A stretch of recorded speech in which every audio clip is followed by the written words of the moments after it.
upama nduk piye Mak awak dhewe sakloron ketiban sumpar sampur Mak karepku kuwi ketiban sampur dene awak dhewe kok kon ngelunggui bantal anget kok anget iki modilase sapa wi kayane dalange iki anake akeh ampuh jare nek bantale anget wi anake akeh ngono Mak ya mbok menawa ning mbung kok anget ngendi karo bar tilasku iki karepe piye Mak karepe awak dhewe kok kon apa iki mau sabetan apa kepiye jane awak dhewe ya ora iso sabetan wong wedok dalang wedok iki kangelan nek sabetan lah iya nek wong wedok kuwi jane apike luwih apik ngeprak bangane kon sabetan sebab apa Mak nek wong wedok nek kon sabetan coba tanganmu nyabet nah ana le nyandung ana le ngisruh-ngisruhi nduk oh iya nek nyabet wah iya ana sik ngisruh-ngisruhi ya Mak ning nek ngeprak beda wong wedok los ra ana sing ngisruh-ngisruhi malah sansaya seru mergane nggawa speaker dhewe nduk njuk piye iki ya ora apa-apa sak elek-eleke iki mau didhawuh karo panitia dadi ak dhewe ya mun didhawuh ning kene bot-bote tresno karo warga ana ing dadapan kene dadapayu dadapan ndayaan dadapayu oh iya mok sak iso-isone Mak ya iya engko ben dikeprake dalange mbok ben ora bayar kowe kok engko iki tak jupuk amplop-amplop ning kene iki engko ngalamat tekan nggonku kabeh tak colong nah pisan diwaca ya nduk kagem Mbak Cangik lho iki kagem Mbak Cangik gandeng cangike iki ganti wedok berarti dienggo awake dhewe Mbak Cangik oke beres nah kagem Mbak Cangik saking Mbak Wijayati oh nggo Mbak Cangik meneh nduk alhamdulillah nah goleki neh engko sik disimpen sik engko ndak dodol engko dienggo dalange kabeh request kangge Mbak Cangik tombo kangen oke beres oke mengke dipun pinangkani nggih oke beres piye ana neh wah iki lumayan Dik 30.000 ya diparingi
Katri kumulang mangrempak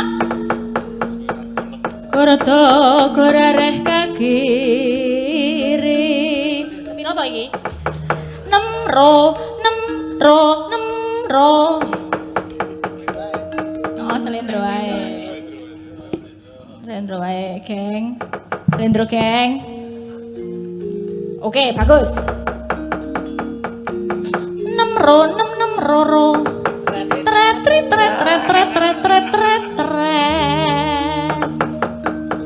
Katri kulang mangrempak Korto gorareh kakiri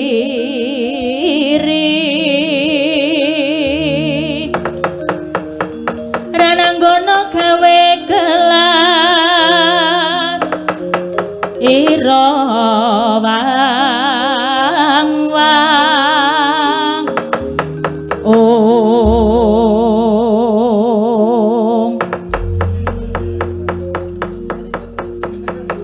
ora pangling ana ngarepku iki sencaki kowe iya kowe sapa ngaku sapa jenengmu ngendi papanmu ngopo kowe ana ing kene aku kuncung ngopo kowe cung kuncung kowe ning arep ngopo kuncung aku ning kene arep dadi sinoman aku diundang-undang kon dadi sinoman ana ing Dadapayu kene ana ing Dayakan kene kowe dadi sinoman dapukmu opo dapukku nggon patean mongko aku ora nggawa teh weluh ning nggon patean ning kok ora nggawa teh lah ning kene aku mung disambat tenagaku dadi ning kene aku mung waton ana apa ning kene gek engko tak cemplungke tak suguhke kowe ning kene mung arep ngaco kowe cung jane jenengmu Kuncung sapa Kuncung Ketut Sasmita yen aku arep dadi patean aku arep gender ngono gender sing arep ngamplopi kowe sapa weluh sing penting nyusul dene amplop mengko iso njaluk kancane rokok iso nyambat kancane beres dijak ra dijak mangkat kowe mau arep ngisruh-ngisruhi cung kowe mau arep ngisruh-ngisruhi tut mulya wah ora yen kowe ra mulih lumpat ana batangku ya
Dok cek.